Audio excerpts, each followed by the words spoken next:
Assalamualaikum warahmatullahi wabarakatuh. Perkenalkan, nama saya Safira Alika Putri. Di sini saya akan menjelaskan pertumbuhan politik Islam di Kazakhstan. Nah, jadi Islam di Asia Tengah hadir sejak abad ke-7 melalui para pedagang Arab, yang sejak saat itu Islam menjadi bagian tak terpisahkan dari kehidupan masyarakat Asia Tengah. Mayoritas masyarakat Muslim Asia Tengah berakidah Sunni dan bermazhab Hanafi. Pada pertengahan abad ke-7, Arab berhasil membawa Islam ke semenanjung timur. Dakwah Islam berlangsung dengan cepat sehingga pada abad ke-8 mayoritas penduduk itu sudah Muslim. Nah, Kazakhstan merupakan salah satu negara yang terletak di Asia Tengah yang mengalami penyebaran Islam. Islam merupakan agama paling utama yang dianut di Kazakhstan. Nah, menurut Talgat Islam Gambetov, penulis artikel Is Islamic Fundamental a Threat in Kazakhstan, Islamisasi di Kazakhstan terjadi dalam 3 gelombang besar. Pertama terjadi pada abad ke-10, kedua pada abad ke-19, dan terakhir pada tahun 1990. Nah, selanjutnya ini adalah peta pertumbuhan politik Islam di Kazakhstan. Jadi, Islam masuk pertama kali ke Kazakhstan pada abad ke-8 ketika bangsa Arab menguasai Transylvania. Suatu area di bagian selatan Kazakhstan terletak antara sungai Sirdarya dan Amudarya. Sedangkan Islamisasinya terjadi pada abad ke-9, mendekati abad ke-10. Pada abad ini, Zoroaster, Kristen, Buddha, dan Pagan masih banyak dianut oleh penduduk Kazakhstan. Islamisasi berakhir ketika Mongol menguasai Kazakhstan pada tahun 1220-an.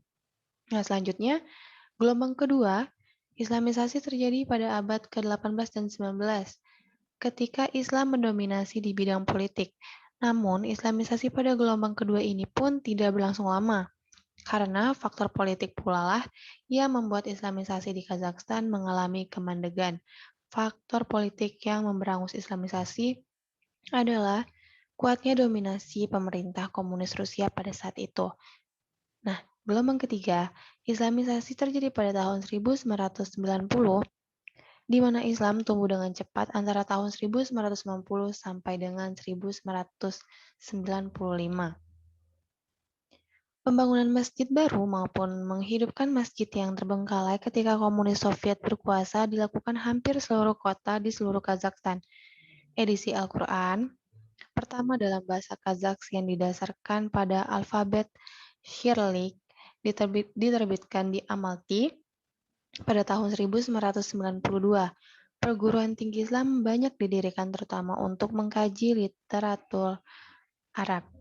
Selanjutnya, tokoh utama di balik kemerdekaan Kazakhstan yaitu mantan kepala Partai Komunis Nursultan Nazarbayev yang kemudian menjabat sebagai presiden pertama Kazakhstan.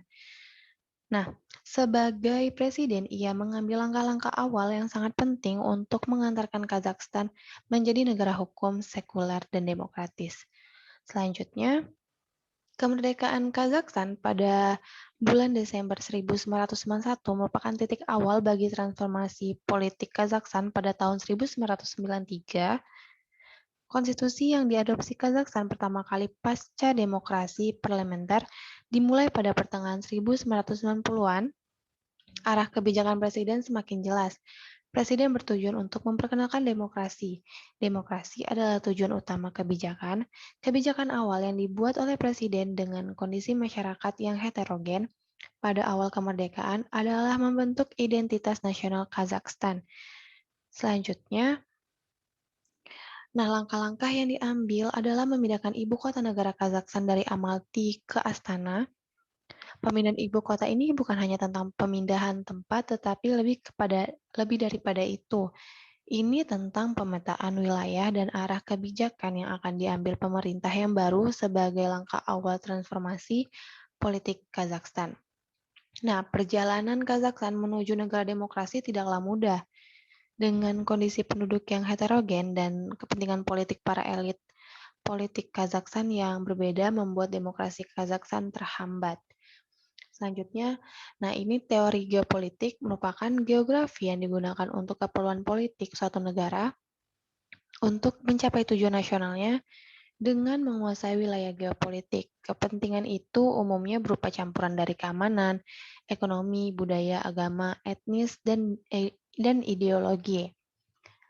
Nah, selanjutnya, menurut Sir Harold Mackinder, dalam Democratic Ideals and Reality, 1919 membuat istilah teorinya menyatakan bahwa barang siapa menguasai daerah jantung, heartland. Nah, heartland merupakan bangsa Arab menguasai Transokania, suatu area di bagian selatan Kazakhstan terletak antara sungai Sir Daria dan Amu Daria. Nah, implikasi tema terhadap politik Islam. Jadi pertumbuhan Islam di Kazakhstan setelah kemerdekaan itu bertumbuh sangat pesat. Banyaknya negara Islam yang bersimpati memberikan bantuan dana, didirikannya lembaga Islam negara. Nah, jadi dinamika faktor politik yang memberangus Islamisasi pada abad ke-19, ke-18 dan 19 yaitu kuatnya dominasi pengaruh komunis Rusia, ancaman Kazakhstan untuk menjadi negara hukum sekuler dan demokratis merupakan tantangan Kazakhstan. Selanjutnya, problem sentral dalam kehidupan politik modern Kazakhstan adalah merekonsiliasikan nasionalisme, sentrisme, veterenisme, Islam, dan modernisasi. Uh, saya akhiri. Wassalamualaikum warahmatullahi wabarakatuh.